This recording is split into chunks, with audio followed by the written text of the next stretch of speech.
Mesdames et messieurs, bonsoir et bienvenue sur le plateau de Dimanche Tout est permis. Évidemment, nous sommes en direct sur les différents comptes Facebook et YouTube de Bénin Web TV. Et en ce dimanche, je suis en complicité sur ce plateau avec Modeste Dosso. Bonsoir Modeste. Bonsoir. Ensemble, nous allons recevoir tout au long du temps imparti pour cette émission Prince Boris Ake. Bonsoir. Bonsoir. Merci de répondre favorablement à notre appel. Vous êtes le président du Parti Vert du Bénin, ancien président de l'Union nationale des scolaires étudiants du Bénin, UNSEB, à l'université d'Abomey-Calavi. Vous êtes aujourd'hui l'un des acteurs politiques, peut-être les plus jeunes de l'arène politique du Bénin. Merci d'être là. Merci. J'espère qu'il sera vraiment permis qu'on dise tout ce qui est vrai. Oui. Et que l'opinion publique doit savoir. Tout à fait. Sur votre plateau. Tout à fait. De toutes les façons, c'est la vérité qui nous intéresse ici. Tant que vous êtes dans la droite ligne de la vérité, eh bien, on pourra donc tout se permettre sur cette émission avec, bien sûr, Modeste. Alors, vous êtes le président du Parti Vert du Bénin. Comment se porte ce parti aujourd'hui? Merci beaucoup. Le Parti Vert du Bénin se porte très bien. La preuve, c'est que moi-même, je me porte très bien. Ça peut se voir que je me porte très bien. C'est vrai que je reviens d'exil il y a 2 mois et 2 semaines. Oui. Mais je n'ai pas du tout l'air d'un homme brisé. Hein. Et tant que je ne suis pas brisé, tant que je reste stoïque, le Parti Vert du Bénin se portera très bien. Mais est-ce que le Parti Vert du Bénin se résume à vous, Prince Boris Ake? Non, pas du tout. Le Parti Vert du Bénin ne se résume pas à moi. Mais les hommes et les femmes qui ont composé, créé le Parti Vert du Bénin sont pratiquement tous de ma trempe. Nous avons... C'est un creuset pour les jeunes. Pour les jeunes, nous avons le même engagement, de l'audace, voilà, de l'abnégation, voilà. Et donc, nous faisons notre petit bonhomme de chemin. Voilà, et monsieur Boris, je me permets, puisque tout est permis, tout à fait. Je me permets de vous poser la question. Vous avez parlé tout à l'heure d'un retour d'exil. On sait quand même que le Parti Vert n'est pas un parti qui n'est pas très dans la guerre politicienne aujourd'hui au Bénin et tout. Ce n'est pas comme par exemple FCBE, PRD, les partis au pouvoir, le BR et le Bloc républicain. Alors, je ne sais pas, qu'est-ce qui vous a amené en exil? C'est toujours le Parti Vert? Oui, bien sûr. C'est dans le cadre de l'exercice des activités du Parti Vert du Bénin que j'ai été contraint à me rendre en exil. Mais permettez-moi d'abord de vous parler du Parti Vert du Bénin. Oui, justement. Le Parti Vert du Bénin, c'est un parti écologique. C'est un parti qui fait de l'écologie politique. C'est-à-dire quoi, très concrètement? Voilà, pour faire de l'écologie politique, il faut sortir des sentiers battus en distinguant l'action du travail pratique aux sciences. On assimile souvent l'écologie aux sciences de la nature, alors que dans la pratique, elle s'occupe donc d'imbroglio, de sciences, de morale, de droit et de politique. Subséquemment, l'écologisme ne porte pas sur des crises de la nature, mais plutôt sur des crises de l'objectivité. L'écologie politique prône l'objectivité dans chaque domaine de la vie. C'est un parti d'éthique, c'est ça? Ou oui, c'est un parti de théorie politique. De théorie politique, vous voyez. Les sociétés traditionnelles ne vivent pas en harmonie avec la nature. Elles l'ignorent. Ce que le Parti Vert du Bénin fait, c'est de faire en sorte que les humains vivent en harmonie avec la nature et avec les autres composantes donc de la société. Avec le travail de la science, de la pratique de l'écologisme, de l'anthropologie, on peut comprendre aisément aujourd'hui que certes, la nature reste la composante principale autour de laquelle gravitent les autres composantes. c'est-à-dire les humains et les non-humains. Mais les humains restent quand même les maîtres du jeu. Ce sont les humains qui sont les acteurs principaux et qui sont les influenceurs. Alors, comment faire pour que les humains, je le disais tantôt, vivent en harmonie, en équilibre, et avec la nature et avec les non-humains? C'est pour répondre à cette question que des hommes et des femmes, des jeunes pour la plupart, hein, mais des gens qui sont intègres, qui sont conscients, qui sont responsables, qui sont très engagés, ont travaillé à mettre sur les fonds baptismaux le Parti vert du Bénin les 29 et 30 juin 2018 à Abomey-Calavi. Au Parti vert du Bénin, nous pensons que l'écologie politique doit permettre à chacun de choisir sa vie. Alors, d'abord, le terme écologie politique semble peut-être oxymorique. Ça semble contradictoire. L'écologie, dans l'environnement politique mondial, ça fait directement allusion à l'environnement, tout simplement. L'environnement, la nature que vous avez évoqué tout à l'heure. Tout à fait. Mais lorsque vous associez écologie et politique, est-ce que ce n'est pas suffisamment nouveau pour finalement s'avérer creux comme concept? Non, pas du tout. Enfin, nous sommes dans un changement de paradigme. Oui. Je disais tantôt que nous sommes, par exemple, contre toute forme de tyrannie au niveau des Verts mondiaux et plus principalement au niveau du Parti vert du Bénin. Oui. Nous sommes contre les religions qui pensent pouvoir régulariser leurs normes de pensée et de comportement. Nous sommes contre les particraties qui confisquent l'État et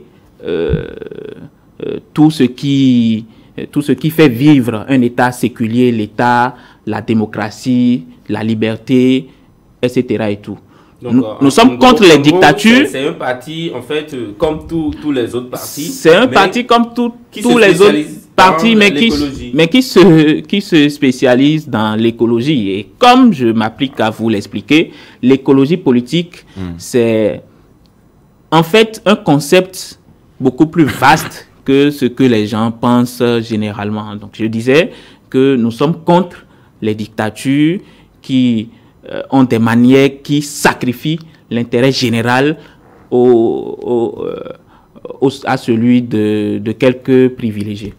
D'accord. Ouais, justement, je pense que ce que vous avez dit tout à l'heure, je crois que c'est pratiquement ce que tous les autres partis, enfin les partis politiques traditionnels, tout le monde est contre tout ça et tout. Mais je crois que le plus au niveau du Parti vert, c'est l'aspect écologique. Et je pense que c'est cet aspect-là qui devrait être le plus défendu, mais on a comme l'impression que là, vous êtes en train de plus défendre ce que les autres ont toujours défendu. Parce qu'au Bénin, écoutez, écologie au Bénin, on a comme l'impression même que les gens ne savent. La politique ne s'accroche pas vraiment à l'écologie. Je pense, qu'est-ce que vous faites pour cela? Voilà. C'est pourquoi le Parti vert du Bénin est né, justement. Vous voyez, les gens, c'est vrai, je ne pense même pas qu'il y ait beaucoup de partis politiques au Bénin qui défendent vraiment des valeurs et des principes. Hein. Je ne pense pas. Si vous dites ça, est-ce que ce n'est pas une injure pour les partis politiques qui existent déjà? Non. C'est vrai que certains disent qu'ils ont une idéologie, d'autres sont libéraux, d'autres sont socialistes, etc., etc. Je n'en connais pas. Si vous connais pas beaucoup. Aucun parti n'a d'idéologie, c'est un peu trop dit. Non, justement, c'est pour ça que le chef de l'État a fait des réformes. Ça n'est pas ce que j'ai dit du tout. Ne me faites pas dire quelque chose que je n'ai pas dit. Oui. J'ai dit que je ne connais pas beaucoup de partis politiques au Bénin qui sont vraiment assis sur une idéologie politique. Depuis 1990, les partis se sont créés, se sont faits, autour des intérêts. Prenez des militants des partis politiques dans leur grande majorité, vous leur demandez quelles sont les valeurs que prône votre parti politique. Ils ne sont pas à même de vous citer des valeurs que prônent les partis politiques. Et donc, le Parti vert du Bénin est venu donc avec un concept nouveau et a assis donc son action autour de principes et de valeurs fondamentaux. J'espère qu'on aura l'occasion tout à l'heure de revenir sur ces valeurs et principes que le Parti vert du Bénin, au fond, défend. Alors, lorsque vous faites de l'écologie politique, pour pouvoir mieux vous suivre, lorsqu'on prend d'abord le terme écologie au sens premier du terme, qui signifie assainissement de l'environnement, et qu'on le transpose sur la scène politique, et que vous l'expliquez en disant, bon, vous combattez la dictature, vous combattez, on va dire, les dérives au pouvoir, est-ce à dire que vous êtes là pour empêcher les déviances au pouvoir, par exemple? C'est ça? Mais tout à fait. Mais tout à fait, nous sommes un parti politique. Donc, en réalité, vous n'avez pas grand-chose à voir avec notre environnement, le climat, etc. Parce que moi, je m'attendais peut-être, c'est vrai, depuis 2018, lorsque le Parti vert du Bénin a été créé, à ce que vous soyez beaucoup plus préoccupés par les questions de changement climatique, etc., etc.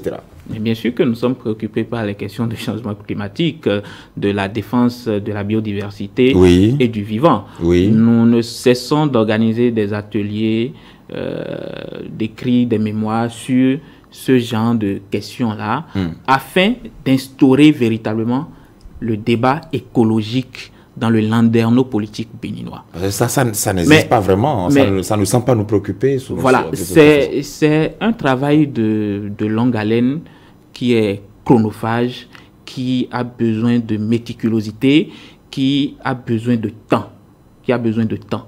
Parce que, comme vous le dites, les nôtres ne sont pas habitués à l'écologie. C'est peut-être sur votre plateau que d'aucuns entendront pour la première fois le thème écologie.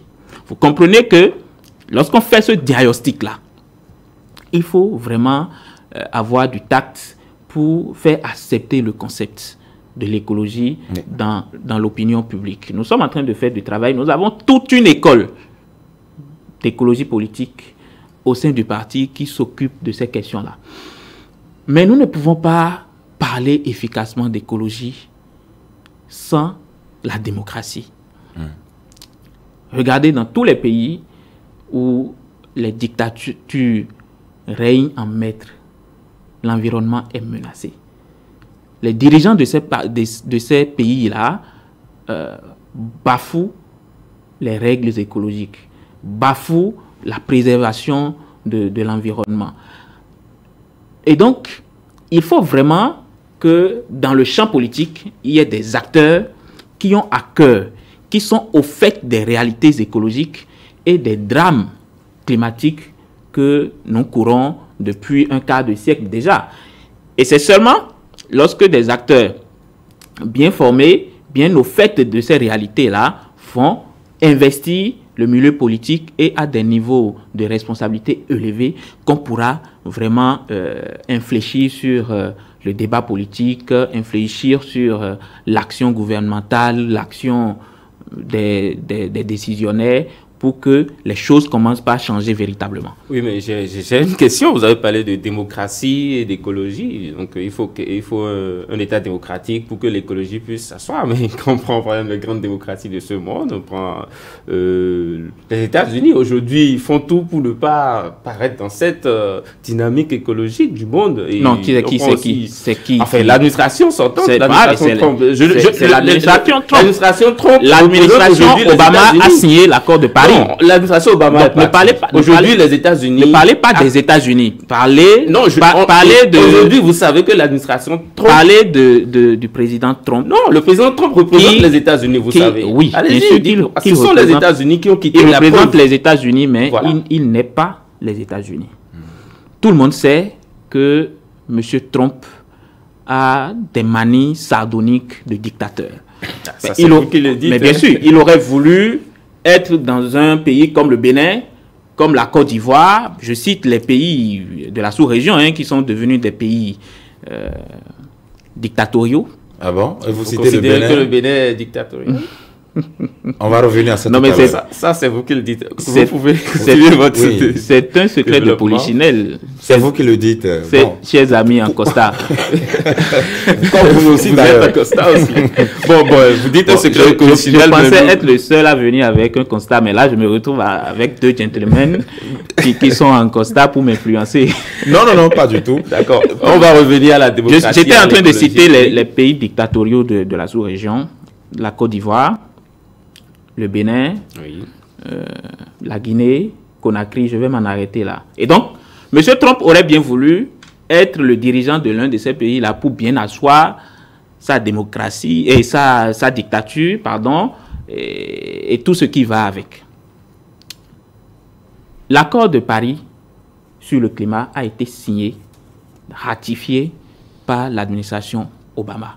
Oui, en 2013. M. Trump, dès qu'il est venu, il est sorti de cet accord-là. Donc, quand vous parlez de grande démocratie qui ne s'arrime pas aux réalités écologiques, à l'urgence écologique, je m'inscris complètement en faux. Vous voyez, la France est dans l'accord de Paris et dans bien d'autres traités qui veulent entreprendre des actions pour préserver la nature. Il y a la France, il y a l'Allemagne, il y a même la Russie. Et donc, vous voyez que voilà, la préoccupation écologique aujourd'hui est une préoccupation majeure et c'est une préoccupation planétaire. D'accord. Au-delà de cette question-là, quelles sont les différentes autres valeurs que vous défendez au niveau du Parti Vert du Bénin, concrètement? Oui, donc je disais que nous défendons la biodiversité et le vivant. Nous œuvrons pour contrecarrer le changement climatique. Nous œuvrons pour l'épanouissement individuel et partagé. Nous œuvrons pour la solidarité. Nous œuvrons pour le partage équitable des ressources communes. Nous œuvrons pour la défense de la démocratie et nous œuvrons contre toute forme de dictature. Toute forme, la dictature, et donc sous toutes ces formes, nous combattons la démocratie et la dictature, pardon. Oui. Est-ce que ce n'est pas un peu trop pour vous, les tyrannies, vu votre Trump, est-ce que vous n'embrassez pas beaucoup trop de choses à la fois? Non, mais on n'embrasse pas beaucoup. Je n'ai pas cité toutes les valeurs que prône le Parti Vert du Bénin. La question de la biodiversité seule, c'est une très grosse question. Vous avez dit que vous luttez contre les changements climatiques. Or, vous venez juste de faire un petit détour sur cette question avec les grandes puissances du monde qui n'arrivent toujours pas à trouver de vraies solutions aux questions de changement climatique. Est-ce que vous, si vous arrimez tout ça avec la démocratie, est-ce que ce n'est pas beaucoup de choses à la fois? Non, j'ai comme l'impression que vous ne me suivez pas. D'accord. J'ai dit que l'écologie est un concept vaste, pluriel et planétaire. Donc je vous suis bien, parce que c'est justement conscient de cela que moi je demande, vu votre Trump, est-ce que ce n'est pas un peu trop pour vous en réalité? Lorsque vous brûlez un sachet plastique ici, à Cotonou, il y a des répercussions qui vont tomber sur le Niger, quelque part dans un village là-bas. Lorsque vous polluez l'environnement ici à Cotonou, ça peut avoir des répercussions à Lagos. C'est en cela que nous disons que c'est une question planétaire. Et donc, tous les pays, ce n'est même pas la question d'un seul parti politique pris singulièrement, non. Moi, je pense que c'est une question qui concerne tout le monde, qui concerne les partis politiques, qui concerne la société civile, qui concerne les entreprises, qui concerne les médias, qui concerne toutes les composantes de la société. Bon, d'ailleurs, il n'y a que chez nous que les gens ne sont pas encore, ne manifestent pas encore d'engouement à cette question-là. Mais c'est en train de venir, hein. C'est en train de venir parce que si vous vous amusez à faire une liste des ONG et des organisations qui œuvrent permanemment pour défendre la nature, pour défendre la biodiversité et pour contrer le changement climatique, je pense que vous aurez un peu de mal à les retenir. Et donc, des gens, Vos partenaires sur Ouais, le bien terrain? sûr, bien sûr, bien sûr, nos partenaires sur le terrain. Les gens, progressivement, sont en train de s'engager dans cette dynamique-là qui doit, à notre sens, être une dynamique collective, en effet. D'accord. Oui, justement, parlant de la dynamique du Parti vert, j'aimerais quand même savoir quelle est votre force aujourd'hui au Bénin. Vous avez, je vais poser la question comme ça et je pense que tout cela m'est permis. Oui, oui, justement. Alors, je vais poser la question de savoir... Tout est permis, justement. on a dit, Vous avez tout votre est permis. certificat de conformité? Le Parti vert du Bénin ne s'est pas encore conformé à la nouvelle charte des partis politiques. En réalité, vous n'avez pas suffisamment, dans ce cas, de force pour faire quoi que ce soit dans le pays. Écoutez, un parti politique, vous savez, dans les grandes démocraties, 3 personnes peuvent se réunir et créer un parti politique. Un parti politique, c'est d'abord une idéologie, Oui. des valeurs, des principes, Et des gens. des idées. Oui. Et des gens, bien sûr. Oui, bien sûr. 3 personnes, ce sont des gens. Dès que ces conditions-là sont réunies, un parti politique est d'office créé, à notre sens. Maintenant, si les hommes et les femmes qui constituent ce parti-là ont du contenu, mènent des actions, entreprennent des actions pour contribuer en quelque chose donc à l'évolution de leur société. On n'a pas à attendre un papier du ministère de l'Intérieur pour animer la vie politique. Oui, Quand on se constitue en parti politique. Vous défendez la démocratie. Après la loi, la nouvelle charte. La démocratie n'est pas le respect des lois de la cité? Nul n'est tenu de respecter une loi scélérate. Personne ne devrait... On dit généralement la loi est due, mais c'est la loi. Personne ne devrait d'ailleurs respecter une loi scélérate. Bon, maintenant, pour des questions de stratégie, voilà, on peut faire pression sur soi-même et bon, constituer les dossiers pour avoir son récépissé d'existence légale au ministère de l'Intérieur. Hein. Est-ce que vous êtes dans cette dynamique? La nouvelle charte des partis politiques, c'est une loi, je le dis sans embâche, scélérate. Pourquoi? Et à plusieurs égards. Pourquoi? Non, tout simplement parce que cette loi contient des dispositions chrysogènes. Par exemple? Des dispositions liberticides. C'est une loi qui viole la liberté d'association. Comment? Donnez des exemples. Oui. Lorsque vous demandez à un parti politique de réunir 15 dossiers par commune. 15 membres fondateurs par commune. Voilà, 15 membres fondateurs par commune. Et ce, sur toute l'étendue du territoire national. Au Bénin, nous avons bien 77 communes, non? Quand vous faites 77 dossiers multipliés par 15, on est dans les 1000 et quelques. Je ne suis pas très bon en calcul. On est dans les 1000 et quelques. Entre-temps, chacun des membres fondateurs doit réunir attestation de résidence, casier judiciaire, plusieurs dossiers, certificat de nationalité légalisé, carte d'identité légalisé, etc. et tout. Or, le pouvoir qui est là, dès qu'il est arrivé, il a fait flamber le coût d'obtention de ces papiers-là dans nos juridictions. Quelle est l'idée qui se cache derrière, si ce n'est pas pour empêcher les gens de s'associer librement? Et pourtant, il y a beaucoup de partis politiques qui se sont déjà enregistrés. Il y en a qui veulent déjà s'enregistrer. Une quinzaine environ. Mais bien sûr. Est-ce que cela ne veut pas dire que quelque part, ce n'est pas si impossible à faire? Non, ce n'est même pas impossible. Très bien. Ce n'est même pas impossible. Je constate simplement que le gouvernement avait des velléités donc d'empêcher les citoyens béninois de se constituer librement en parti politique. Et comme Oui, mais entre nous, ce gouvernement lorsque- s'est toujours fait surprendre, bon, là maintenant, il est devant le fait accompli. Oui, mais en toute franchise, Le durcissement des Oui. conditions de création Oui. des partis politiques Oui. dans notre pays Oui. n'a pas empêché des Béninoises et des Béninois de créer des partis politiques. justement, en toute franchise, Maintenant- lorsque nous avons 11 Maintenant, n'oubliez millions pas, d'âmes au Bénin, n'oubliez pas et que même sur quand, ces 11 millions même quand d'âmes, ces il faut ces 1000 et Béninois-là, quelques comme membre fondateur d'un parti politique d'ailleurs qui a normalement sur le principe pour vocation de conquérir et d'exercer le pouvoir.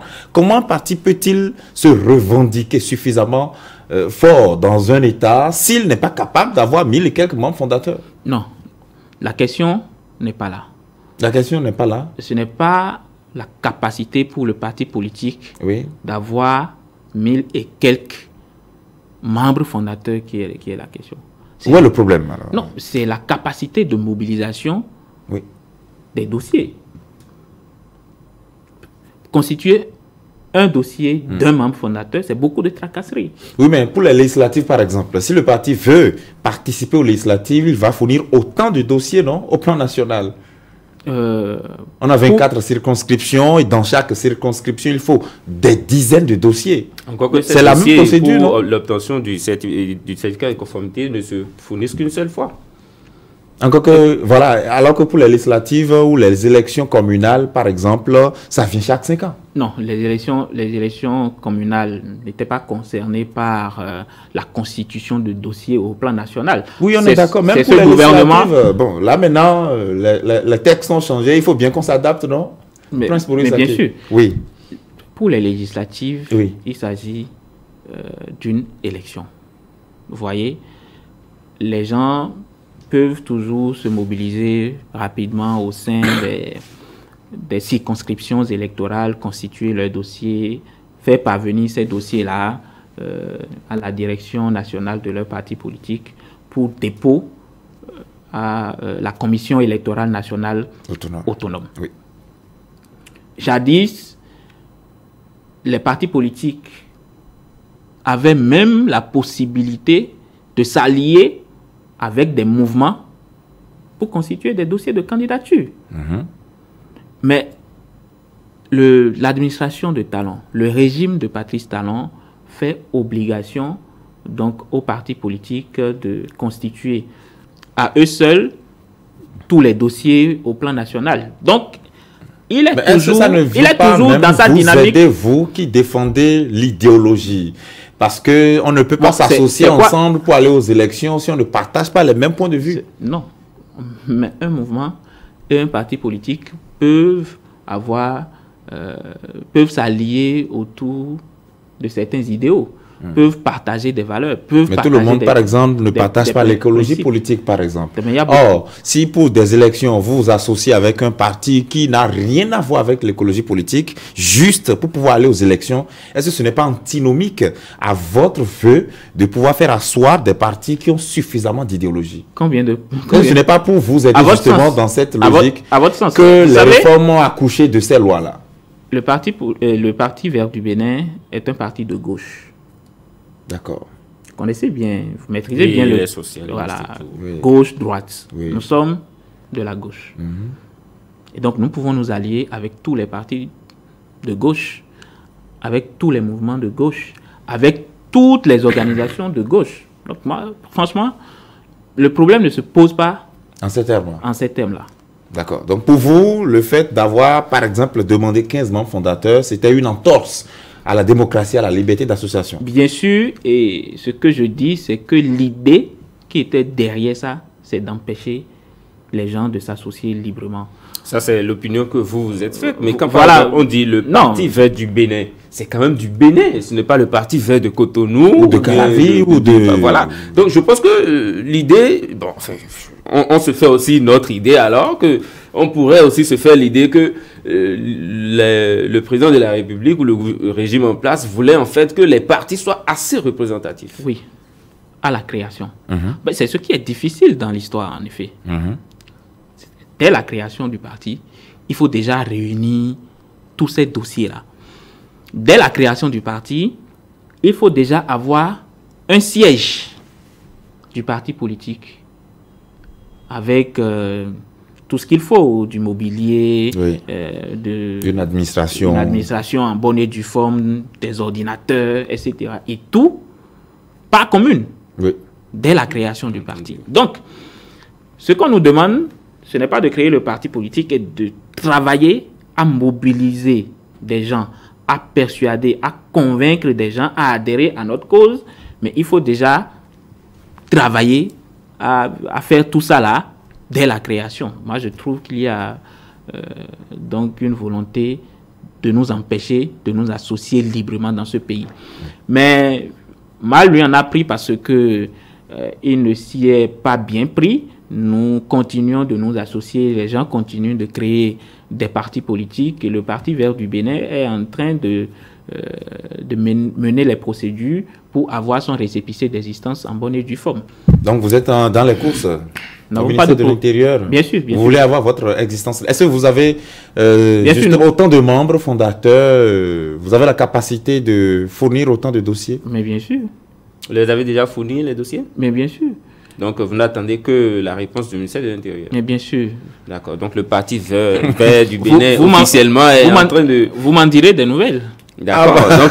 Donc officiellement, on peut déduire officiellement que le Parti Vert non, mais du vous Bénin... êtes des journalistes, vous avez toujours la primeur de l'information. Justement. Mais vous êtes là, donc... Il faut bien aussi que vous puissiez nous dire comment ça se passe là-bas. Est-ce qu'arrivé au ministère de l'Intérieur, vous avez l'impression... C'est vrai que tout est permis sur votre émission, tout à fait. Et je ne peux pas vous dévoiler tous les dessous du Parti Vert du Bénin. Non, pas tous les dessous. Est-ce qu'au ministère de l'Intérieur, vous avez l'impression qu'on a bien envie que votre parti naisse? Parce que vous connaissez ces gens-là. Il y a certains partis politiques qui font le procès au régime de ne pas pouvoir leur faciliter la vie, par exemple. Les démocrates, leur dossier ont fait 4 mois au ministère de l'Intérieur. Non. Et ils ont estimé que, bon, vous allez bloquer. S'il vous plaît. Est-ce que vous avez ce sentiment-là? S'il vous plaît, chers amis. Oui. Il ne faut plus dire qu'il y a certains partis politiques qui dénoncent le fait que le ministère de l'Intérieur ne veuille pas leur donner le récépissé. C'est ce qui est. Mais c'est un secret de polichinelle. Ah bon? Tout le monde sait, même le bébé de 5 ans sait aujourd'hui que, voilà, quand on dépose un dossier au ministère de l'Intérieur, le ministère de l'Intérieur fait tourner les gens en bourrique pendant des mois et des mois. Bon, prenons le cas des démocrates. Oui. Le parti Les Démocrates. Ils ont déposé leur dossier le 29 juillet. Le 29 juillet. La loi a parlé de 2 mois. Au plus, avant la notification du ministère. Si au bout des 2 mois, le ministère ne fait aucune notification, le parti voit le jour d'office. Or, le 29 septembre, il devrait arriver donc ces 2 mois. Quand il y a eu des notifications. Sa notification avant, il y a eu des notifications de façon crescendo. C'est-à-dire que vous déposez votre dossier, on attend, on vous fait une première notification. Vous allez satisfaire à cette notification-là, vous venez, vous redéposez le dossier, on vous fait une seconde notification. C'est ce qui s'est passé avec le Parti Vert? Ça s'est passé avec le Parti Vert? Non, vous ne me ferez pas dire ce que je ne veux pas dire. Les démocrates ont obtenu leur récépissé d'existence. Oui. J'ai pris leur cas pour vous expliquer en fait ce que le ministère de l'Intérieur fait subir donc aux gens qui créent des partis politiques au Bénin aujourd'hui sous les talons. Et mais donc, au moins les démocrates communiquaient dessus. C'est un peu curieux que vous ne veuillez pas nous dire comment ça se passe. De notification après, vous ne pouvez pas vous plaindre quand vous bloque.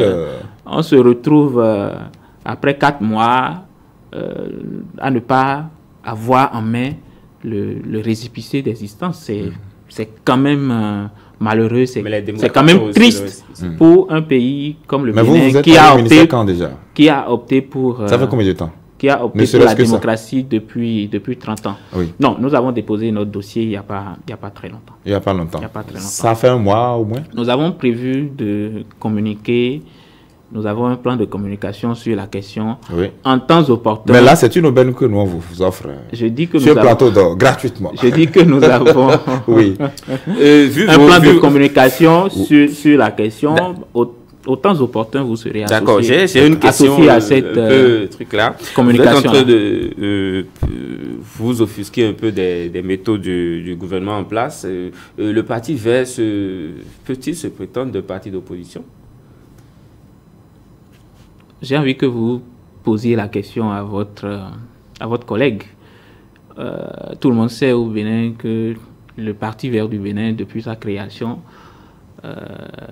s'oppose à la gouvernance de Talon. Oui, justement.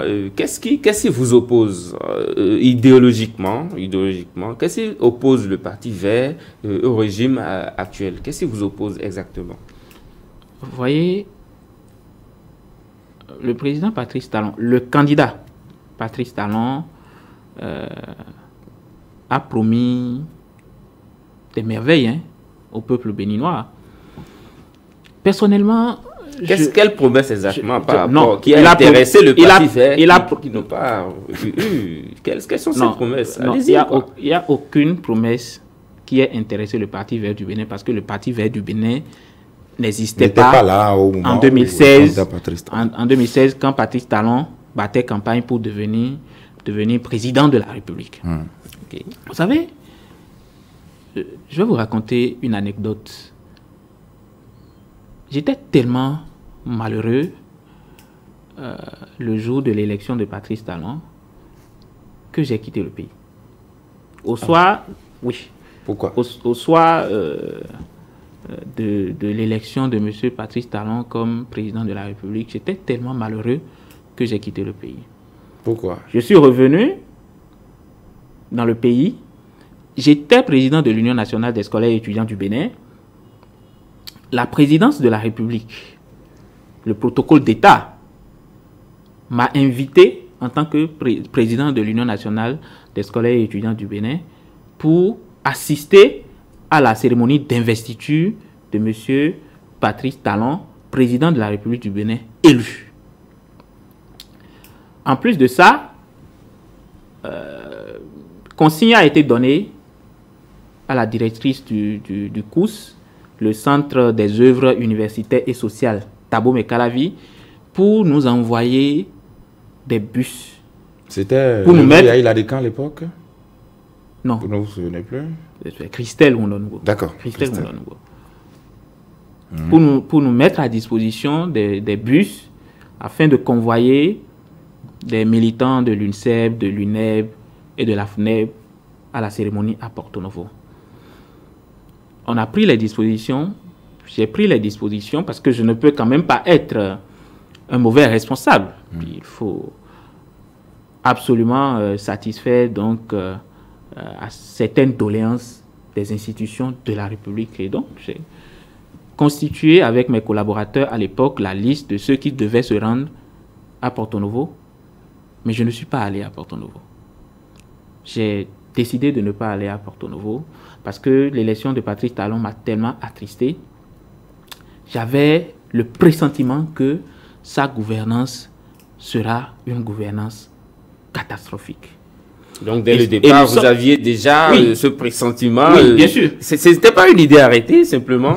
Non, ce n'était pas parce que même une idée arrêtée parce que vous voyez... Ceux qui sont déçus de Patrice Talon aujourd'hui avaient quand même salué son arrivée. On avait estimé que, bon, c'était très bien de faire partie du système Yahi et que le rupturien, puisqu'il avait promis la rupture et le nouveau départ... Je ne vous ai pas dit que je suis déçu de la gouvernance de Patrice Talon. De Yahi.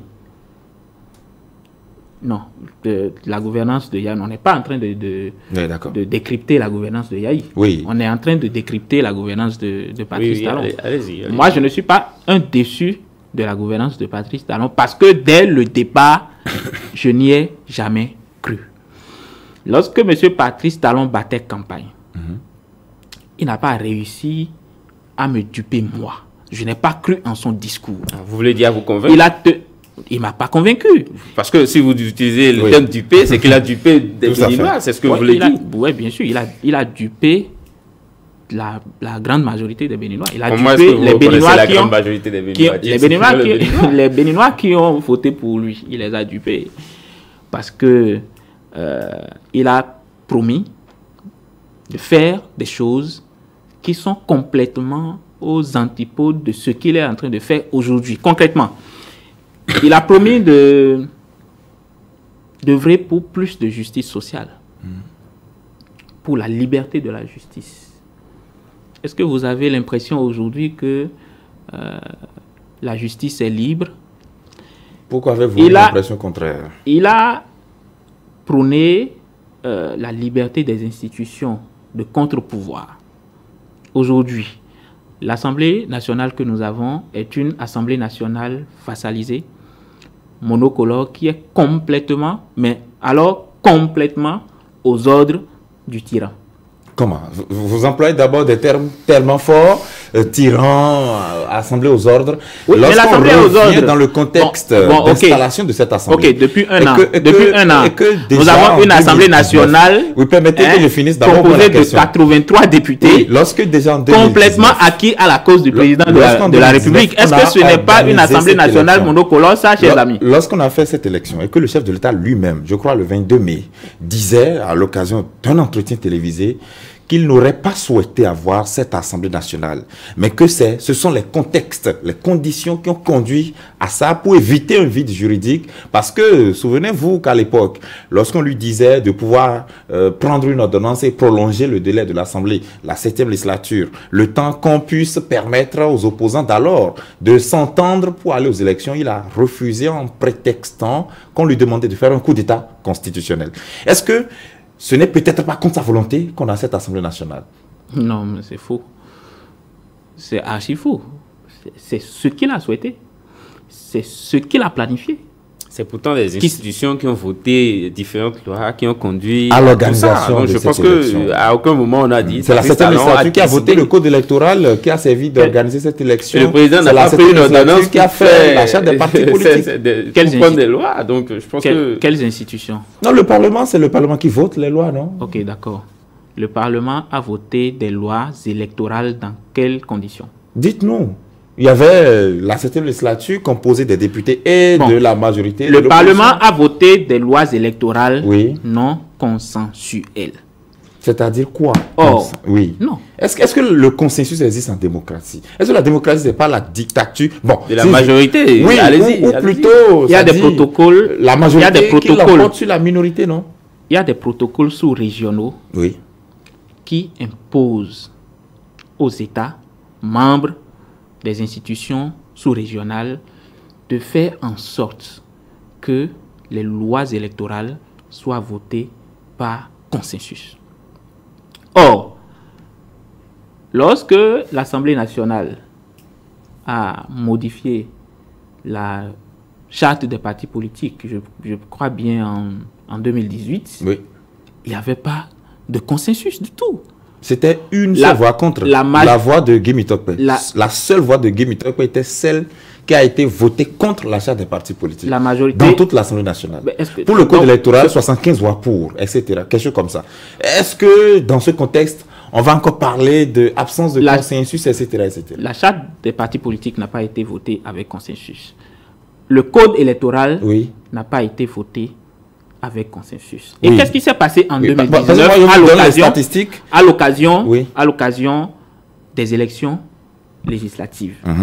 On a demandé aux partis politiques de l'opposition qui existaient bien avant la prise de la charte, de la nouvelle charte des partis politiques, de se conformer à la loi. Ce que ces partis politiques ont fait. Mais comme par enchantement, la Cour constitutionnelle, nommée par le président de la République. La Cour nommée. Vous voulez que je vous rappelle le processus de la Cour a-t-il été anticonstitutionnel, puisque le président de la République doit nommer 3 personnes, l'Assemblée nationale 3 personnes, et puis 3 différentes personnes issues de différents corps. Est-ce que ce n'est pas ça qui a été fait? Vous voulez que je rappelle sur votre plateau que le président de la Cour constitutionnel fut l'avocat principal du président de la République. Bien. Est-ce que la loi refuse ça? Parce que soyons concrets et légalistes. Est-ce que la loi dit non? La Constitution dit non.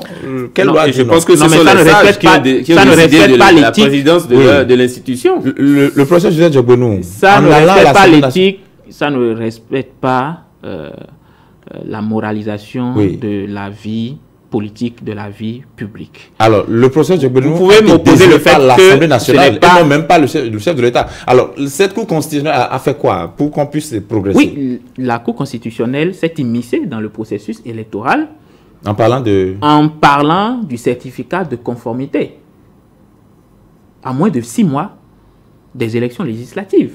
Et donc, la Cour constitutionnelle fait obligation à la Sénat d'exiger de la part des partis politiques un certificat de conformité avant que leur dossier de candidature ne soit accepté, chose qui n'avait pas été prévu, ne soit validé.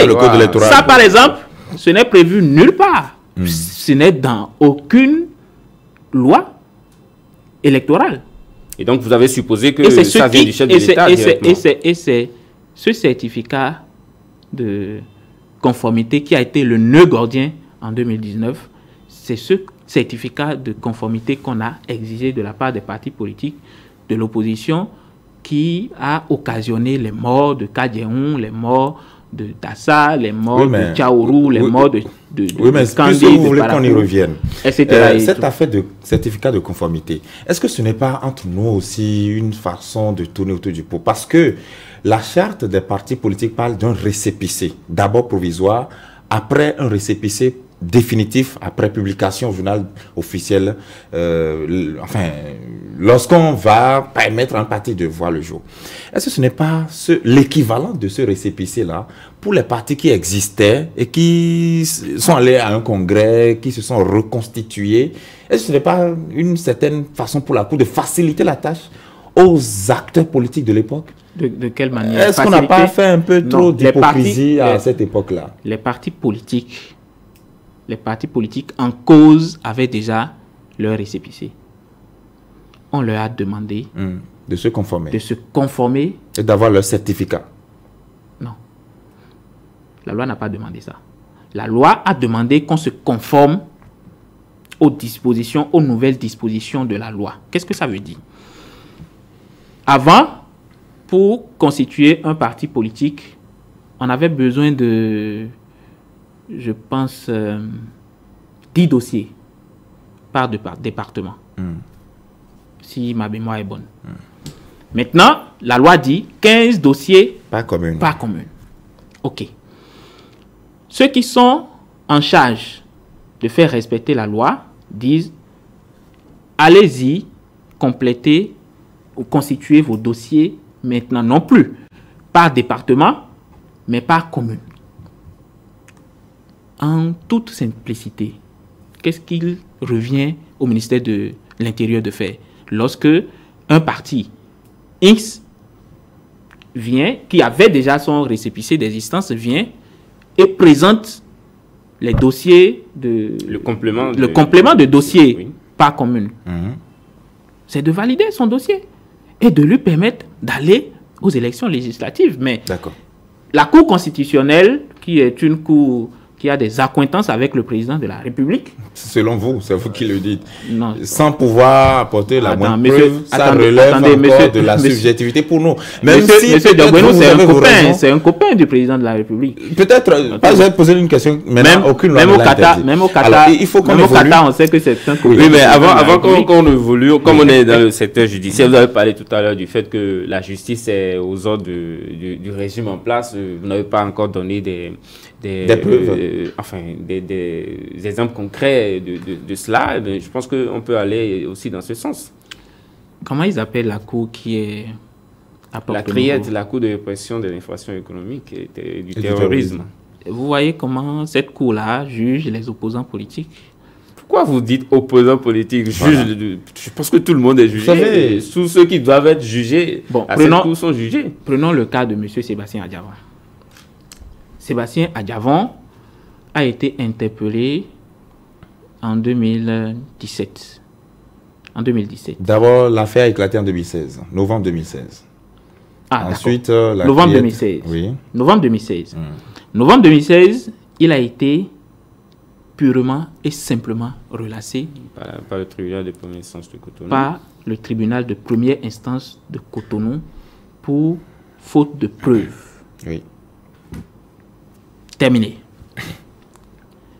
La cour, la criette, revient sur ce même dossier qui a été déjà jugé. C'est-à-dire que on crée une cour, Patrice Talon crée une cour qui revient sur les choses jugées. Alors, et on condamne M. Sébastien Adjavon à 20 ans de prison par contumace. Alors, peut-être vous pensez que cette justice-là, oui, cette justice-là, incarnée peu ou prou par la criette, est vraiment une justice libre? Moi, je ne pense pas. Ça c'est et des exemples comme ça, et des exemples comme ça, je pourrais vous en citer des myriades. Hein. Oui, mais dans le même temps, la criette traite des dizaines de dossiers par semaine. Il y a beaucoup de dossiers de simples citoyens, de simples trafiquants de drogue, de cybercriminels que la criette traite. Pourquoi c'est toujours les dossiers d'hommes politiques qui suscitent autant de polémiques, alors qu'il y a des citoyens lambda parfois qui vont dans les liens de la justice, même innocemment, personne ne se préoccupe de leur sort. Pourquoi tout le temps les hommes politiques sont au cœur des préoccupations? Sont-ils de supra-hommes finalement? Non, malheureusement, leurs cas sont les cas les plus en vue. Effectivement, oui. je pense comme vous, et je pense à tous ces innocents qui sont interpellés manu militari, qui sont condamnés, qui sont retenus dans les liens de la justice, qui sont en geôle au Bénin. Mais malheureusement, il n'y a pas assez d'éclairage sur leurs affaires. Il n'y a pas assez de lumière sur leurs affaires. Donc effectivement, il y a une responsabilité. Que les acteurs politiques, eux aussi, en fassent leur combat. Voilà, on a comme l'impression que les acteurs politiques, chaque fois qu'ils montent au créneau, ils ne parlent que de leurs intérêts. Ne parlent même que de leurs intérêts. Oui. Même les militants des partis politiques qui ont des problèmes avec la justice, pour la plupart du temps, c'est les acteurs. Voilà. Non, je m'inscris en faux. Ce n'est pas vrai du tout. Ah bon? Les partis allez-y, donnez un exemple. Les partis politiques, il y a des gens qui sont interpellés abusivement. Il y a des Béninoises et des Béninoises qui sont interpellés abusivement par la justice. En parlent. Et les partis politiques en parlent. Bon, d'accord. Si vous le dites. Je pense que nous avons effectivement une responsabilité, que nous devons avoir plus d'activisme sur ce genre de cas. Mais je pense aussi que la responsabilité est partagée. Elle est partagée par les partis politiques, elle est partagée par vous aussi, les médias, elle est partagée par la société civile. La société civile, cette société civile qui a été muselée complètement. C'est vous qui le dites. Alors, il faut qu'on évolue. Vous avez passé un certain temps hors du territoire national. Me semble-t-il, selon les informations glanées, c'est que vous étiez en Côte d'Ivoire. Peut-être que vous allez me démentir si éventuellement j'avais de fausses informations. Pourquoi vous retrouvés en exil? Parce que est-ce que parfois le mot exil n'est pas exagéré dans votre cas? Qu'est-ce qui s'est passé? C'est quoi l'exil? Voilà, dites-nous. Qu'est-ce qui s'est passé? Selon vous, quelqu'un qui s'exile, c'est quelqu'un qui ne se retrouve plus en sécurité dans son propre pays, sur sa terre natale, et qui décide donc de prendre la poudre d'escampette. Alors, qu'est-ce qui vous a fait pour sa survivance et ne pas être en sécurité chez vous? Bon, juste l'élection de Patrice Talon, parce que c'est ce que vous venez de dire, juste l'élection de Patrice Talon, vous n'êtes plus en sécurité. On est sur dimanche, tout est permis, Web TV, etc. Tout à fait. Si je dis des choses ici, demain, le couperet va tomber sur vous. Non, mais dites-nous ce que nous pouvons savoir en tant que médias. Dites ce que vous avez à dire, pourvu que ce soit la vérité. De la vérité. Voilà, et que ce ne soit pas des commentaires. Est-ce que franchement, Prince le 1er mai 2019, en tant qu'acteur politique, ayant été alerté que le domicile du président Thomas Boni Yayi était pris d'assaut par des hommes armés, je me suis porté à son domicile. pour voir ce qu'il s'y passait, etc. et tout. Il s'est fait que une révolte s'est éclatée. Des mouvements de sédition avaient cours dans les encablures du domicile du président Thomas Boni-Yayi. Moi, j'étais dans l'enceinte du domicile quand j'ai commencé par recevoir des coups de fil d'un numéro qui n'était pas enregistré dans mon répertoire. Et au bout du fil, il y a un monsieur, une voix d'homme, qui m'interpelle, qui me demande si c'est bien moi, Prince Boris Aké. Je réponds alors par l'affirmative. Il me dit, ok, nous vous avons identifié comme meneur des jeunes qui sont en train de semer la zizanie dans la zone de Kadjeon en ce moment. Ce que moi je vous conseille, c'est de vous départir de ces mouvements-là. Sinon, ça peut être très cher pour vous. J'utilise ces termes. Ça peut être très cher pour vous. Le temps de lui dire que je ne me reconnais pas dans ce qu'il est en train de dire, il a coupé. J'étais avec des collaborateurs du Parti Vert du Bénin et tout, et avec d'autres responsables de l'opposition. Et le monsieur, le numéro, au bout de 15 minutes, m'a rappelé. Alors, pour raconter les mêmes choses. Alors là, j'ai commencé par me poser des questions. Ce jour-là, quand on sortait du domicile du président Boni-Yayi, on a failli être arrêté par des militaires. Pas par la police, par des militaires. Parce qu'on était en cortège, on avait 3 véhicules alignés, parce que je vous ai dit que j'étais avec des collaborateurs et avec d'autres responsables politiques de l'opposition. Et à la lisière du domicile du président Boni-Yayi et l'avant qui jouste son domicile, des militaires ont arrêté le premier véhicule et ils ont mis la main sur l'un des occupants, l'un des passagers de ce véhicule-là. Lorsque nous nous sommes rendus compte que c'était une arrestation qui s'opérait, nous on a rebroussé chemin et on s'est sauvé. Avec votre voiture? Oui, avec notre voiture. Le soir venu, autour de 21h, 22h, j'ai pris sur moi la décision de me rendre à nouveau au domicile du président Boni-Yayi parce qu'on m'a informé que la situation connaissait une petite accalmie. C'est ce que j'ai fait. Je suis arrivé devant le domicile du président et il y a une dame qui m'a interpellé parce qu'elle a compris que je pouvais avoir accès au domicile. Elle m'a interpellé en me demandant elle a appelé le nom d'une jeune fille. Malheureusement, je n'ai pas gardé le prénom de la jeune fille. Mais elle était à la recherche de sa fille qu'elle a envoyée vendre, je ne sais plus trop, du beignet ou quelque chose de ce genre-là. Depuis une certaine heure, et qui, autour de 22 heures, n'était pas encore rentrée dans ses pénates. Donc la dame me demande de voir si dans la maison, de demander si dans la maison, il y a une petite fille de ce prénom-là. Le temps que je franchisse le portail du domicile du président Boni-Yayi, j'ai commencé par entendre des coups de feu dans la maison. Je vous jure que la rue était calme. C'est vrai qu'il y avait quelques personnes dans la rue, mais la rue était calme. On pouvait même entendre les mouches voler. Des coups de feu à l'intérieur de la maison? Dans la rue. Dans la rue. Okay. Dans la rue. Et ça s'est tiré en rafale. En rafale, ils ont tiré quelques rafales dans la rue. J'ai compris que des gens dans la rue essayaient de se sauver. Et quand les coups de feu se sont arrêtés,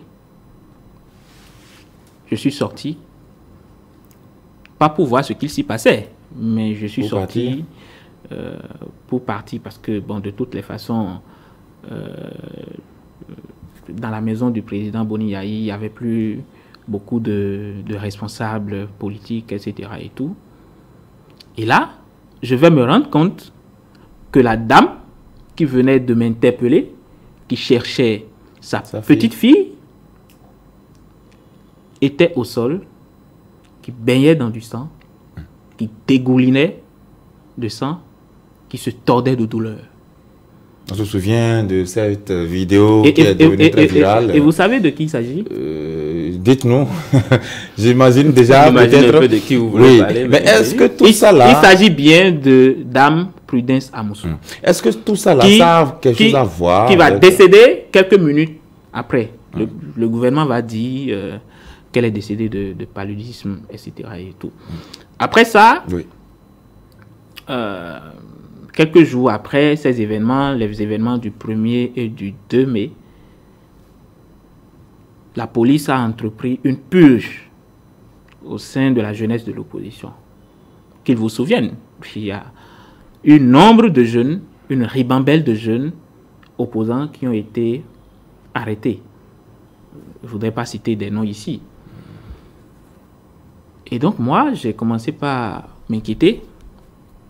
J'ai commencé par ne plus dormir dans la même maison. Et comme je suis un maquisard, un maquisard de vieille date, ayant fait l'UNCEP, etc. et tout, ça n'a pas été extrêmement difficile pour moi.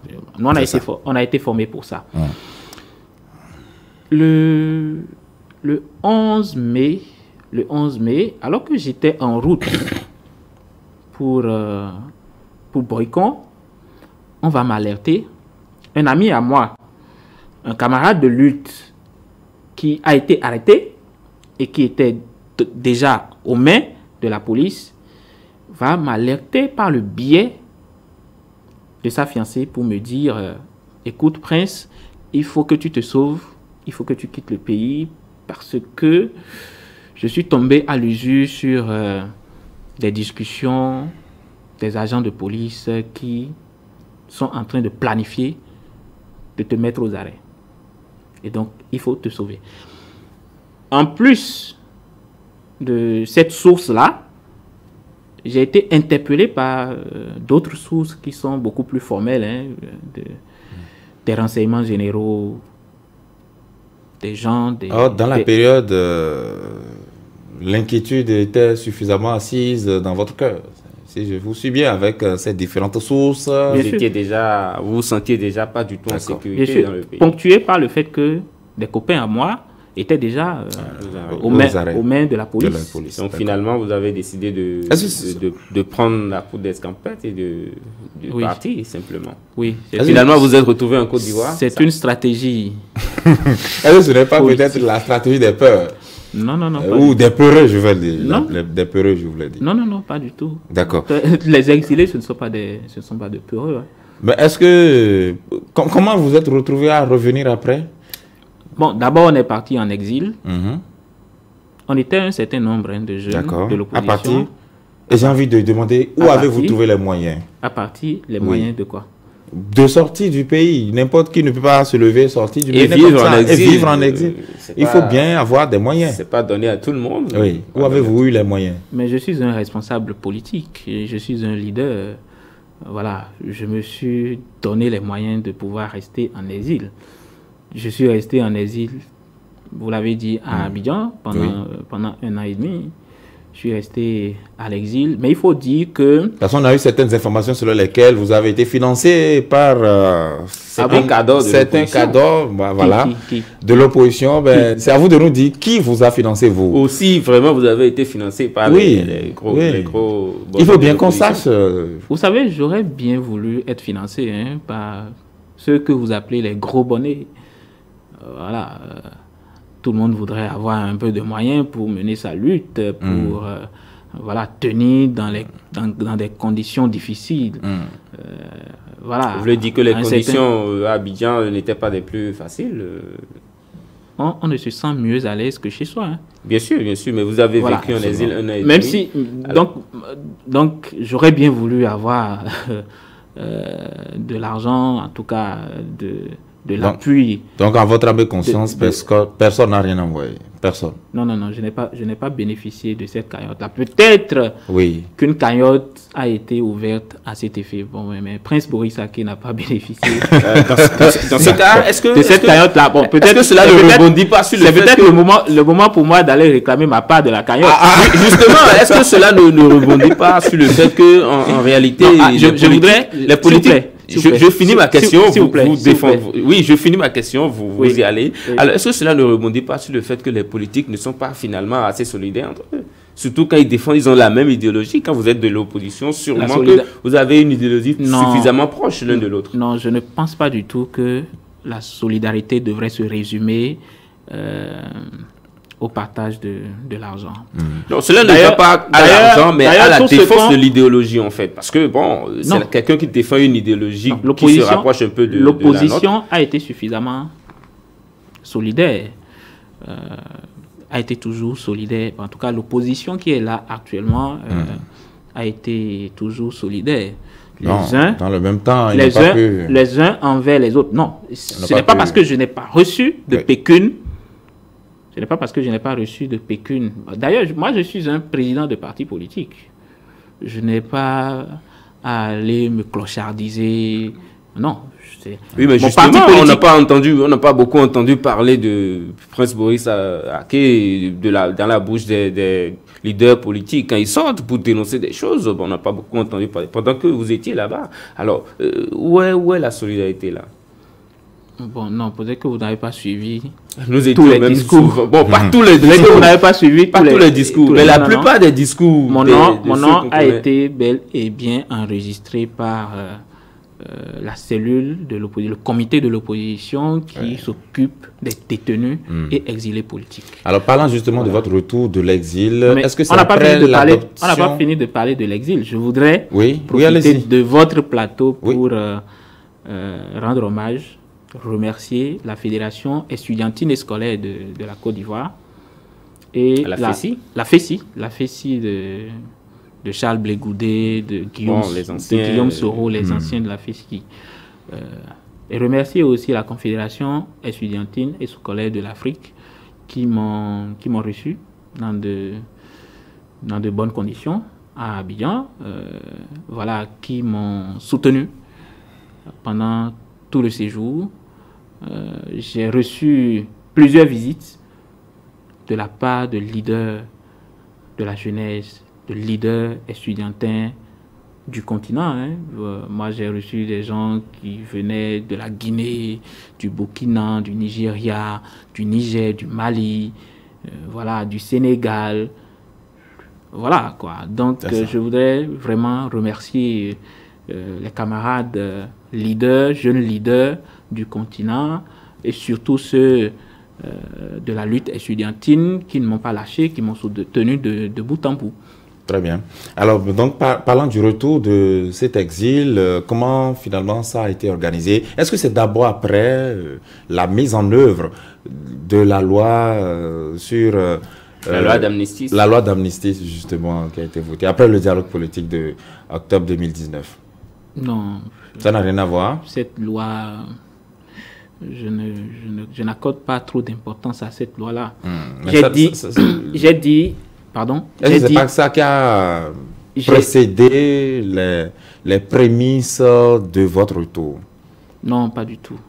Bon, la loi a été votée par les députés en octobre 2019. En octobre 2019, moi je suis entré en octobre, un an après, en octobre 2020.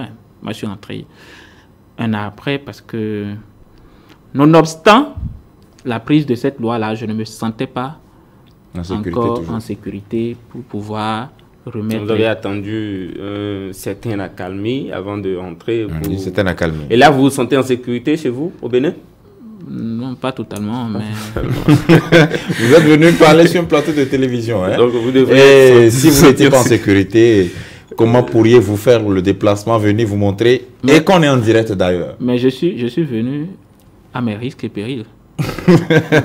Est-ce que vous n'exagérez pas? Hein? Le Bénin d'aujourd'hui est si inquiétant que vous finirez par nous faire peur. Nous n'allons pas penser que nous-mêmes les militaires vont débarquer dans ce studio. Est-ce que le Bénin d'aujourd'hui est cet état-là que vous décrivez? Mais bien sûr. Il y a des choses qu'on ne peut pas vraiment dire sur le plateau. Il y a des enlèvements qui se perpètrent dans le pays. Hein.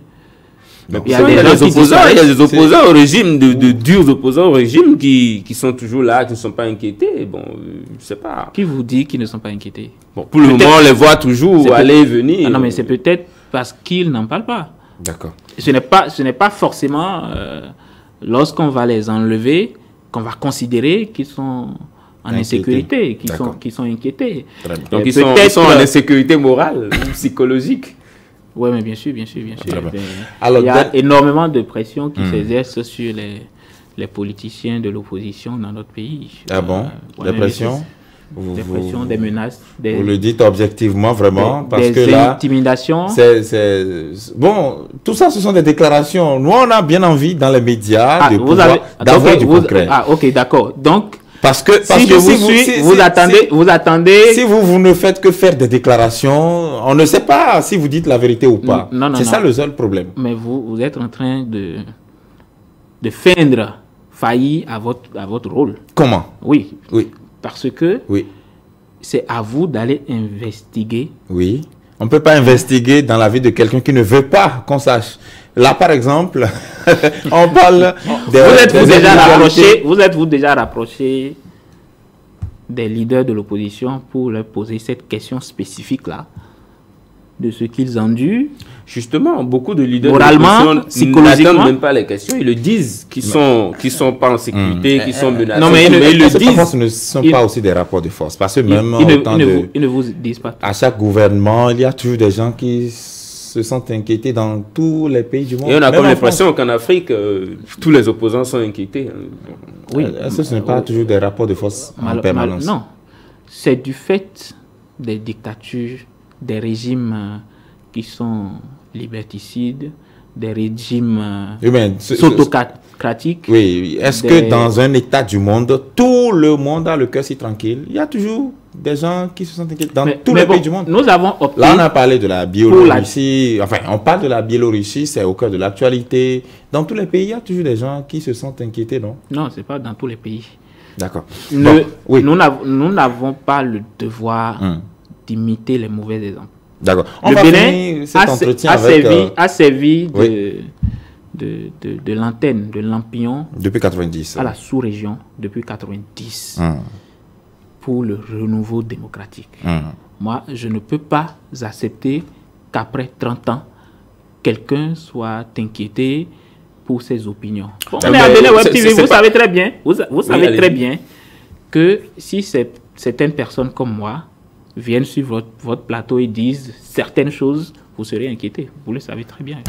Donc, c'est le cas de tous les médias d'ailleurs. Mais c'est pas comme si depuis 30 ans, les opposants n'étaient pas inquiétés. Ça a toujours été le cas au Bénin. C'est pourquoi le régime qui vient inquiète. C'est pourquoi je suis très modéré ce soir. D'accord. Alors, parlons justement de la gouvernance actuelle. C'est le dernier aspect que nous allons aborder en quelques minutes pour conclure cet entretien. La gouvernance du président Patrice Talon. Le chef de l'État qui a parcouru 60 communes en 30 jours, du 12 novembre au 12 décembre, et qui a tenu plusieurs discours face aux populations. Il a parlé de réconciliation avec son prédécesseur, son grand frère, je le cite, Boniaï. Après, il a parlé de l'argent volé qui circulait par le passé. Il a parlé de certains chantiers non achevés qui constituent nos travers, pourtant si loin et si récents, je le cite encore, beaucoup de choses. Et on entend parfois certaines voix dire que les gens réclament un second mandat pour Patrice Talon. Quel est votre avis de sa tournée-là, de ces différentes déclarations et d'une éventuelle seconde mandature? Vous avez dit quelque chose qui a provoqué un déclic chez moi. Les gens réclament un second mandat. On entend dire, il y a certains qui écrivent... C'est pas comme si c'était caché, on entendait 10 ans, on entendait... bien sûr. Mais c'est du canular. Vous parlez un peu, selon vous, c'est du populisme que le chef d'État allait faire. Tout cela est organisé de main de maître par le patron, comme c'est Safidé l'appelle. C'est lui-même qui organise tout ça. Comment ça? Oui, si vous le dites ainsi... Non, mais c'est pour montrer à l'opinion oui. Qu'il est nécessaire qu'ils reviennent, c'est ça? Qu'ils reviennent. Au lieu d'avoir le courage de se présenter à nouveau devant ce peuple, à qui il a promis de ne faire qu'un seul mandat.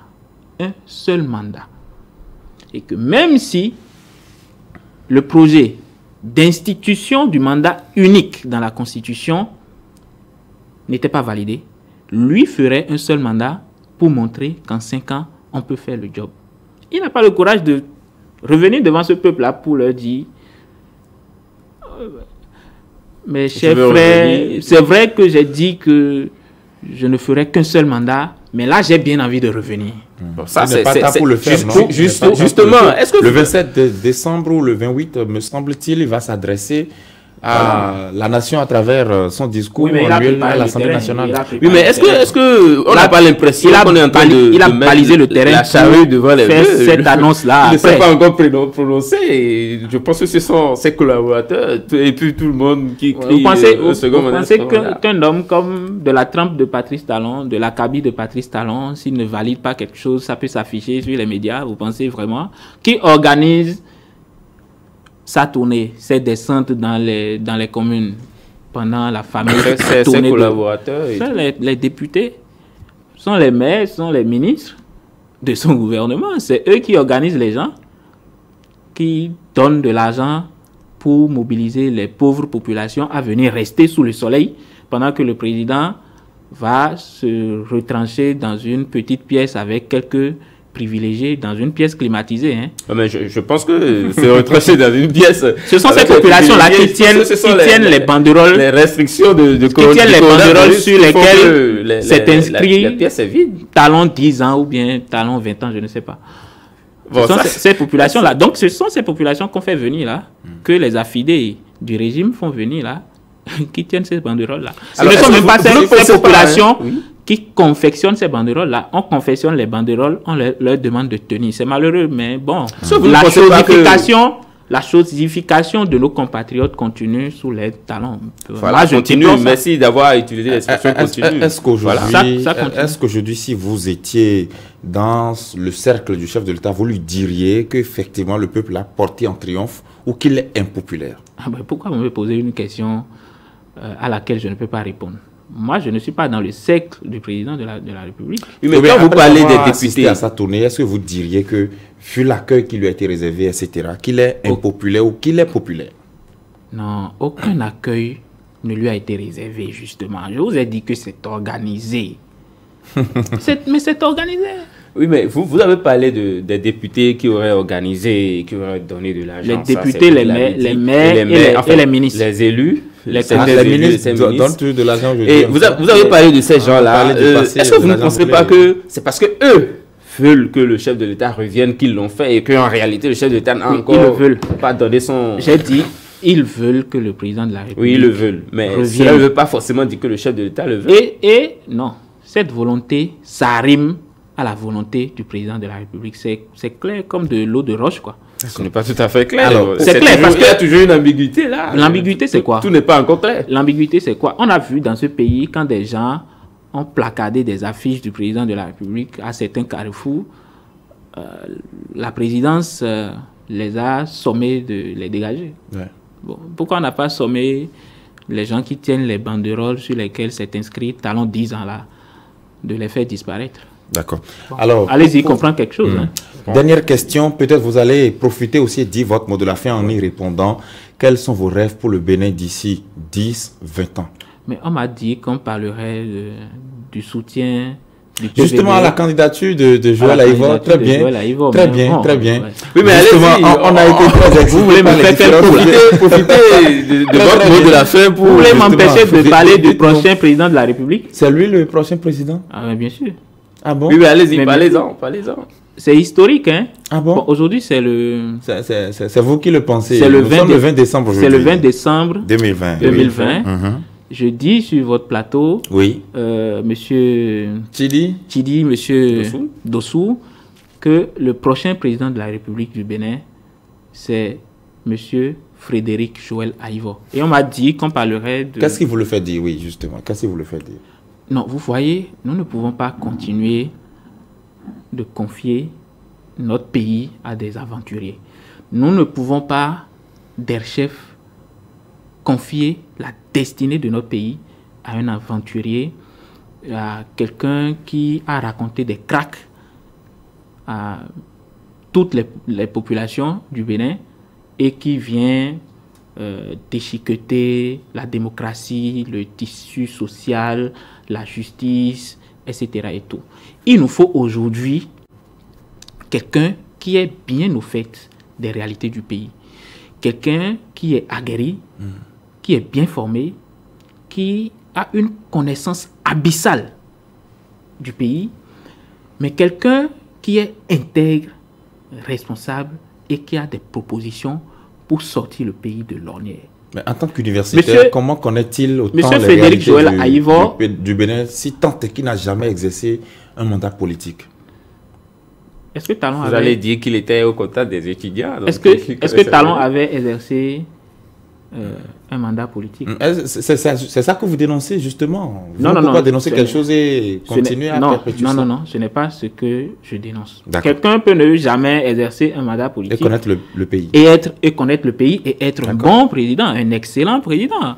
Et le bon casting aujourd'hui, c'est Joël Les Aïvo. présidents Soglo, les présidents Yaïboni, ils n'ont pas exercé de mandat politique avant de se faire élire à la tête de la République. Oui. Mais ils ont été de bons présidents, à mon sens. Alors, Ils ont revenons à été M. Joël Aïvo. de bons présidents, à mon sens. Donc, M. Joël Aïvo, si vous voulez aller fouiner dans son parcours, la garantie qu'il donne au peuple béninois, c'est ce qu'il est. C'est ce qu'il est. C'est un homme clean, un intellectuel chevronné, qui a des idées pour son pays, qui a de l'audace de rassembler les Béninoises et les Béninois autour d'un idéal commun et qui propose un nouveau contrat social au peuple béninois pour leur dire, c'est vrai, la parenthèse, la gouvernance de Patrice Talon, c'est une mauvaise parenthèse de 5 ans qu'il faut refermer très rapidement pour donc engager le pays sur la voie du réel développement. Il faut rétablir la démocratie, etc. Et tout. Et donc, c'est parce que les principes et les valeurs que Joël défend épousent parfaitement les principes et les valeurs du Parti vert du Bénin que nous avons pris la courageuse option donc de nous engager avec lui, de le soutenir et de battre le macadam.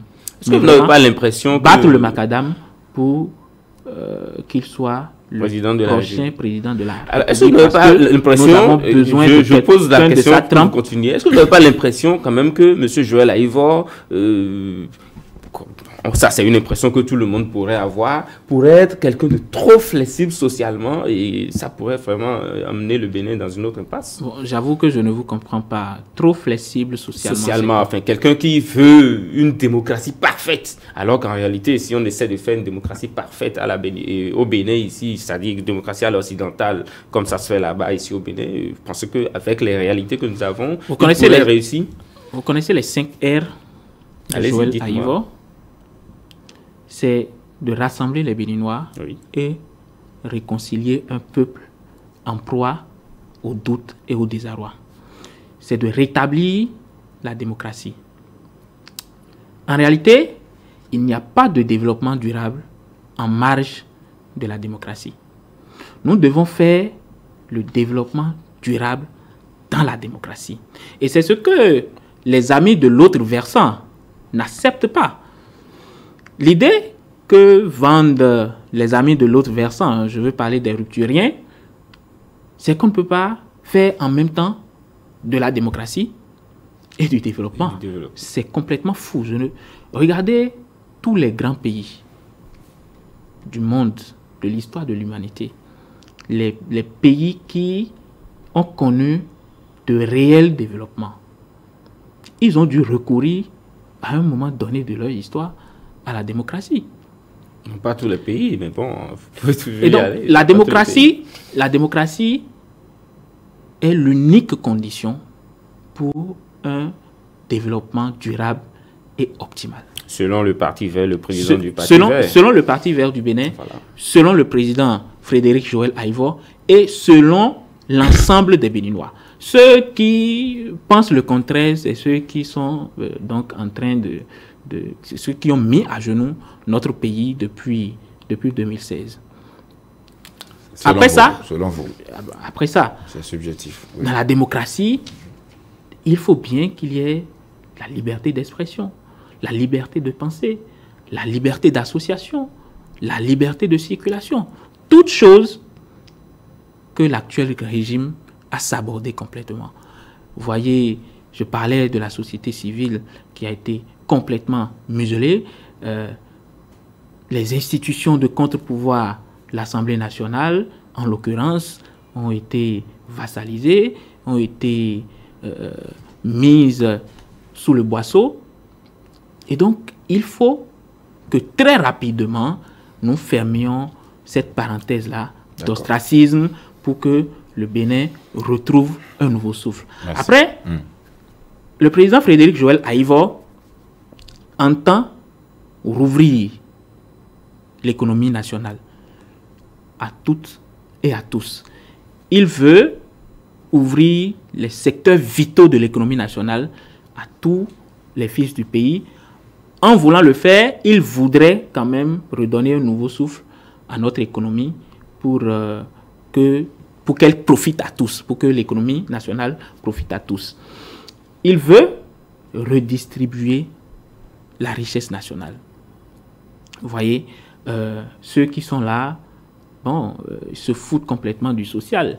Ils se foutent... Donc, en gros, c'est lui le messie du Bénin aujourd'hui, c'est ça? Des conditions de vie des populations.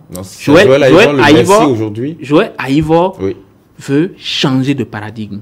Il veut changer cet état de choses. C'est une autre rupture encore? Et juguler... Un autre nouveau départ? Juguler la pauvreté. Vous voyez comment les gens se suicident au Bénin depuis 2016? Oh mon Dieu!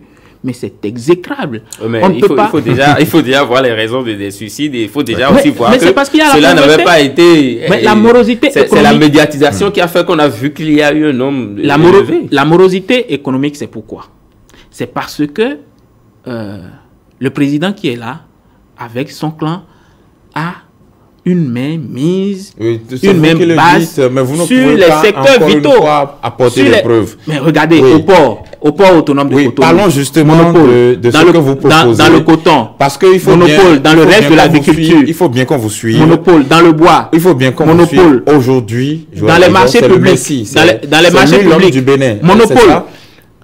Le président Frédéric Joël Aïvor veut casser les monopoles. Il faut casser les monopoles pour que les Béninoises et les Béninois puissent... Les Béninois mesurent ce que vous dites là. Est-ce que les gens vont le choisir? Parce qu'on a beau faire... Pascal Irénée Koupaki a fait le tour du Bénin 5 fois, je crois. Avec la nouvelle conscience. Avec la nouvelle conscience. Pourtant, les Béninois n'ont pas eu cette nouvelle conscience. Est-ce qu'aujourd'hui, on a vraiment des indicateurs qui prouvent que les Béninois le suivent et le comprennent? Écoutez, est-ce que vous suivez les pérégrinations du président Frédéric Joël Aïvor dans le Bénin profond? Oui, nous avons suivi un peu sa tournée. Mais c'est avec l'IS populaire. Depuis que je suis rentré d'exil, depuis que je suis rentré d'exil, je participe. Je suis de toutes les délégations du président. D'accord. Ce que je vois, ce que je palpe de mes mains, mais c'est extraordinaire. Qu'est-ce que ça veut dire concrètement? Ça veut dire que les 5 R du président Frédéric Joël Aïvor sont acceptés, sont entérinés par le bas peuple. Et le gouvernement le sait. Monsieur Patrice Talon le sait, c'est pour ça qu'il a commencé par lui mettre des bâtons dans les roues. Vous avez vu ce qui s'est passé à Porto Novo le 7 novembre.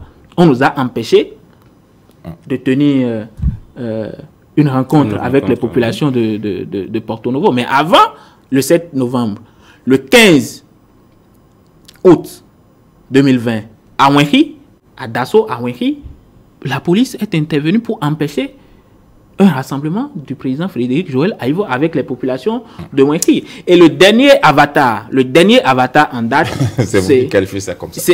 C'est l'épisode Covid. Très bien. Mais bon, attendez, est-ce que vous avez... Écoutez, on devait commencer un meeting à 9h. Oui. Samedi 12 décembre 2020. Tout était prêt. La délégation était au complet. On était prêt à aller galvaniser les troupes de Porto Novo et de Soava qui se sont mobilisés par milliers. Par milliers. Et finalement, selon 8h43. On lui a... 8h43. Oui. Non, il y a des coïncidences troublantes quand même. 8h43, son téléphone ring. Un monsieur se présente comme étant le directeur national de la santé publique et lui annonce en ce moment-là qu'il a été testé positif au Covid-19 et donc qu'il fallait qu'il ne sorte plus de chez lui. Non, très clairement. Oui, mais très clairement, en amont, il avait fait le test. Ce qui s'est passé, c'est qu'on a voulu l'empêcher de sortir pour aller faire bouillonner,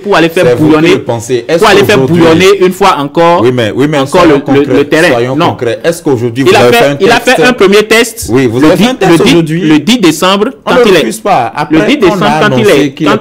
descendu. Est-ce qu'on a fait un contre-test pour avoir un résultat négatif? Si c'est non, c'est que... S'il vous plaît, je voudrais que vos téléspectateurs comprennent. Oui. Le 10 décembre, quand il est descendu d'avion, il a fait un premier test à l'aéroport Cardinal Bernardin Ganti de Cotonou. Ce test rapide a été négatif. Avant de descendre à l'aéroport de Cotonou le 10 décembre, il a fait une quinzaine de tests. Juste avant d'embarquer à Abidjan... Il a rappelé tout ça. Oui, juste avant d'embarquer à Abidjan, donc il a fait un test à Abidjan quand même. Le test ne soit pas fiable, c'est ça? Vous mettez en doute... oui, vous souhaitez que ce soit un coronavirus inventé. Je vous ai dit qu'il y a des coïncidences troublantes.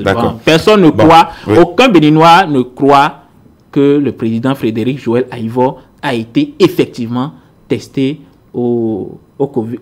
positif au Covid-19. D'ailleurs, vous me posez la question de savoir si on a fait un contre-test, etc. Et tout. C'est vrai que tout est permis sur votre plateau, mais je me réserve de donner certaines informations pour le moment. En temps opportun, on va tout déballer. D'accord. On va tout déballer. Merci. La preuve qui n'est pas atteint du coronavirus, c'est qu'il se porte très bien depuis qu'on lui a imposé l'isolement asymptomatique. Non, c'est pas une preuve, c'est le vous savez ce que je crois, c'est que voilà, le régime a astreint le président Frédéric Joël Aïvo en assignation à résidence. C'est une assignation à résidence qui ne dit pas son nom. C'est vous qui le pensez. Merci. C'est ce que je dis, mais c'est ce qui est. Parce qu'on l'empêche de sortir de chez lui alors qu'il est bien portant, alors qu'il n'a pas de coronavirus. Sur ce plateau, vous aviez beaucoup de choses à nous dire. Vous avez vraiment beaucoup de choses à dire. Je sais que vous n'êtes même pas satisfait. Oui, mais malheureusement, ça n'a pas été facile de vous faire parler finalement. Est-ce que vous n'avez pas On a déjà fait plus d'une heure et demie déjà. Est-ce que vous n'avez pas manipulé le temps? Plus d'une heure. Merci infiniment. Vous savez, nos portes sont grandement ouvertes pour vous. Vous pouvez venir. C'est votre maison. Merci infiniment d'avoir été là ce dimanche. Et merci aussi à vous, Modeste Dossou, d'avoir participé à ce numéro de Dimanche Tout est permis. Merci enfin à vous qui nous avez suivis de bout en bout. Passez une excellente fin de semaine et très bonne semaine de travail à tous. Joyeux Noël par anticipation. À bientôt.